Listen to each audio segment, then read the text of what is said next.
नमस्कार किसान भाइयों, आपका स्वागत है आज की नई वीडियो में। मैं हूं आपका दोस्त विजय और आप देख रहे हैं अपना channel YouTube channel earn to business. तो किसान भाइयों, आज की वीडियो में आपको बताने वाला हूं कि कपास की खेती को आप कैसे लगा सकते हैं और इसे लगाने के बाद में आप अच्छा खासा प्रोडक्शन लेने के बाद अच्छा खासा मुनाफा भी कर सकते हैं।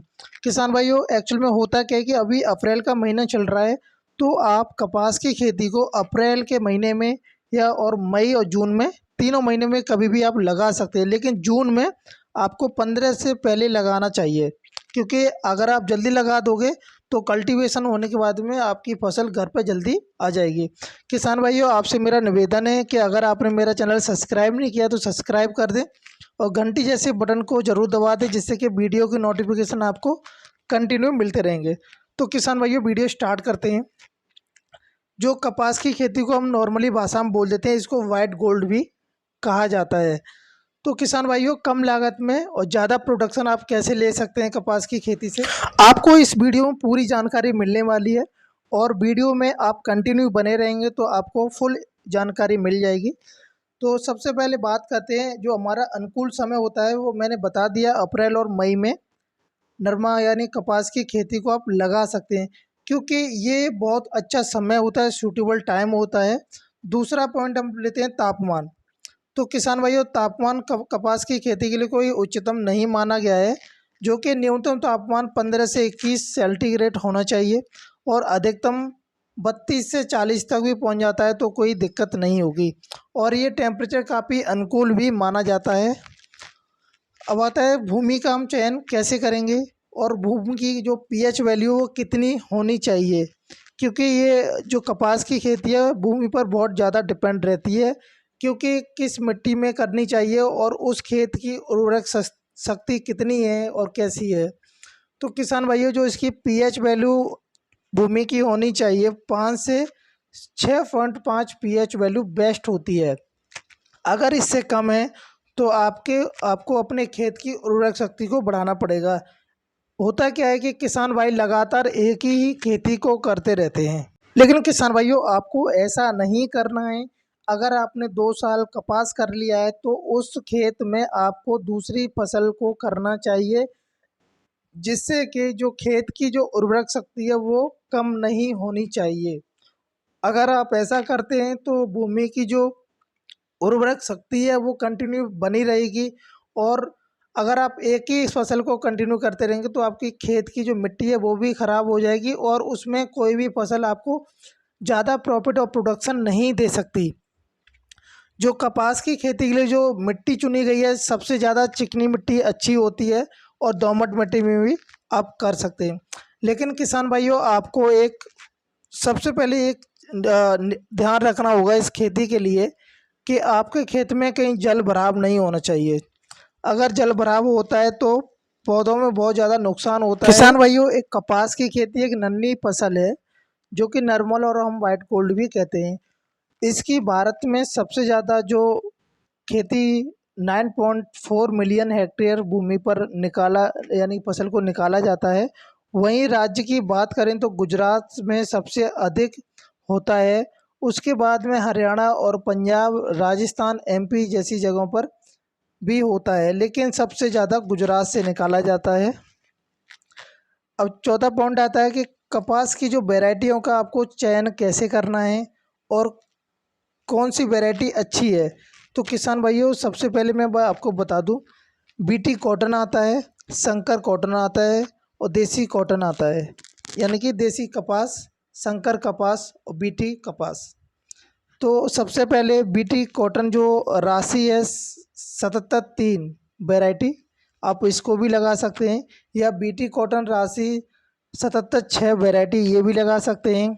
बीटी कॉटन राशि 650 इसको भी लगा सकते हैं।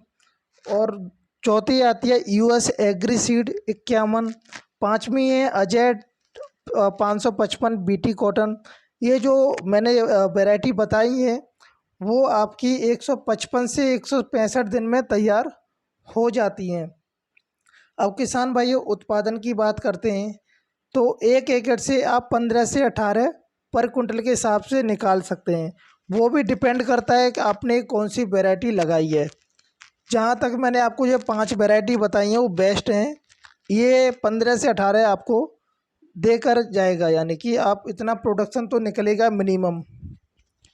और आपको जब खेत को तैयार करना है तो उसमें क्या क्या आपको डालना है और कैसे क्या करना है।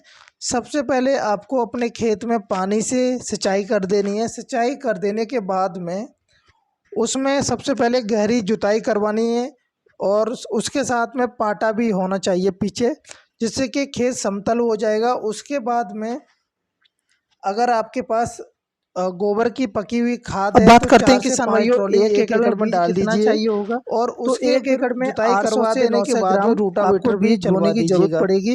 वो भी जब आप गड्ढे खोद करके हाथ से लाइन टू लाइन बोएंगे, जब अगर मशीन से बोना चाहेंगे तो थोड़ा ज़्यादा लग सकता है। और उसके साथ में आपको एक पैकेट डीएपी और एक पैकेट 5 केजी का जो एक पैकेट आता है एमओपी डाल देना है। और सुपर फास्फेट 25 किलोग्राम आपको डाल देना है। आप अगर आप हाथ से बुवाई कर रहे हैं तो गड्ढे खोद कर तो ये तीनों चीज़ें को गड्ढे में ही डालनी चाहिए। अब बात करते हैं किसान भाइयों, खाद का शेड्यूल की बात करते हैं। जब हमारी फसल 40 से 45 दिन की जब हो जाती है तो जब हम लोग पहली खाद डालेंगे तो 1 बोरी urea plus zinc sulphate 5 KG प्रति एकड़ पेड़ की जड़ों में डालकर आपको सिंचाई भी कर देनी है। दूसरा, आपको जो खाद डालना है तो 65 से 70 दिनों की जब फसल हो जाएगी उसके बाद में 30 से 35 किलो यूरिया और सुपर फास्फेट 50 केजी और सगर का 8 केजी मिक्स करके जड़ों में डाल करके सिंचाई कर देनी है। तीसरी आपको जब तीसरी खाद आपको डालनी पड़ेगी 90 से 120 दिन की जब आपकी फसल हो जाएगी तो आपको 5 केजी मैग्नीशियम और NPK 0 52 34 4 केजी और माइक्रोनाइट्रेट फर्टिलाइज़र 5 केजी और आपको ये मिक्स करके खेत में हाथ से डाल देनी है जड़ों की, जो पेड़ की जड़ है उनमें। उसके बाद में सिंचाई कर देनी है। अब बात करते हैं स्प्रे की बात इसलिए किसान भाइयों कर रहे हैं क्योंकि कपास में बहुत जल्दी फंगस बैक्टीरिया जैसे कि वाइट मक्खी, ब्लैक मच्छर और बहुत सारे कीटनाशक आ जाते हैं। तो उनके बचाव के लिए हमें कौन सी स्प्रे करनी है। तो किसान भाइयों, जब आपकी 40 से 60 दिन की आपकी जो फसल हो जाएगी उसके बाद में आपको 15 लीटर पानी की पंप की दर से आपको स्प्रे करनी है। स्प्रे करने के लिए आपको फ्लेनाकमाइड लेनी है 50% WG की 6 ग्राम और प्रोफोनक्स लेना है 40% प्लस और साइपरमेक्स लेना है 4% EC 30 ml। कार्बोडेंजियम लेना है आपको 12% प्लस मैनक्रोजेम 63% WP 40 ग्राम मिक्स करके आपको फर्स्ट स्प्रे कर देनी है। जब सेकंड स्प्रे करेंगे तो आपको डाईफेथरॉन 25% प्लस पायरिफ्रॉक्सी फैन लेना है आपको 35 ml और थाइप्रोनेट लेना है 40 ग्राम और मोनोक्रॉप हाउस लेना है 36 ग्राम 36 ml। उसके बाद में आपको ये मिक्स करके और आपकी जब फसल 70 से 80 दिन की हो जाएगी तो स्प्रे कर देनी। जैसे किसान भाइयों, फल टूट के नीचे गिरने लगता है तो उसका एक रीज़न है कि मैग्नीशियम की उसमें कमी आ गई है। तो जैसे कि किसान भाइयों, अगर मैग्नीशियम की कमी आ गई तो उसमें आपको एक 50 केजी का मैग्नीशियम लेकर के पेड़ की जड़ों में 2 बार डाल देना है, जिससे कि आपका फल नहीं टूटेगा। तो किसान भाइयों, अगर आपको ये वीडियो अच्छी लगी हो तो शेयर कर देना। मुझे पता है कि ये वीडियो बहुत लंबी हो गई है क्योंकि मैंने इसमें पूरी जानकारी आपको A to Z देने की कोशिश की है। तो किसान भाइयों, लाइक और शेयर करना न भूलें। धन्यवाद।